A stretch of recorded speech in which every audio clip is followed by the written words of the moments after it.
इभेन्टमा छौँ है अभिसम दाइले बनाएर दिनुहुन्छ यहाँ टक्क नेपालको शान नेपालमा गौरव दाइको पहिला शोकेस गरेका छौँ तपाईहरु पनि भिजिट गर्न सक्नुहुन्छ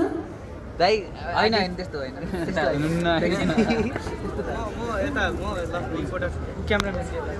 जस्तो के बनाउने भोलि भोलि ल भोलि चाहिँ अब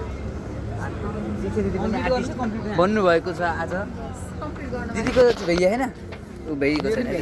तपाईको बाँकी कहाँ छ बाँकी कस्तो जताततै बाँकी छ हो? एकछिन उहाँको यो बारेमा लेखियो? तारिफ गर्छु ल ल उहाँ तारिफ चाहिँ एकदम मल्टी ट्यालेन्टेड हैन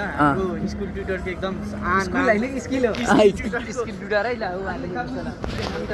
अरु अरु अरु स्कुल ट्युटर आन सान मान सबै है किनभने उहाँ एकदम मल्टी ट्यालेन्टेड हुनुहुन्छ जुन काम पनि गरिदिनुहुन्छ एकदम इजी वेबाट रोबोटिकको तब उहाँ बादशाह बासा पक्कै पनि म्युजिकल चेयरमा हामीले 20 जना कन्टेस्टेन्ट्सहरुलाई इन्क्लुड गरिरहेका छौँ जसमा तपाईले सहभागिता देखाउनु भयो भने हामीसँग उत्कृष्ट गिफ्ट पनि छ र सर्वप्रथम सम्पूर्णलाई फेरि पनि एकचोटि हाम्रो ग्लोबल कन्ज्युमर एक्सपोमा हामी सम्पूर्णलाई स्वागत गर्न चाहन्छौँ ठीक छ 5 जनाले अहिले कोडिङमा यो पठाउँछ चाहिँ आउनु पर्यो टिकटकमा आज सबैजना क्लास बिर्सिनु थाहा भएन कल आउँछ होला नि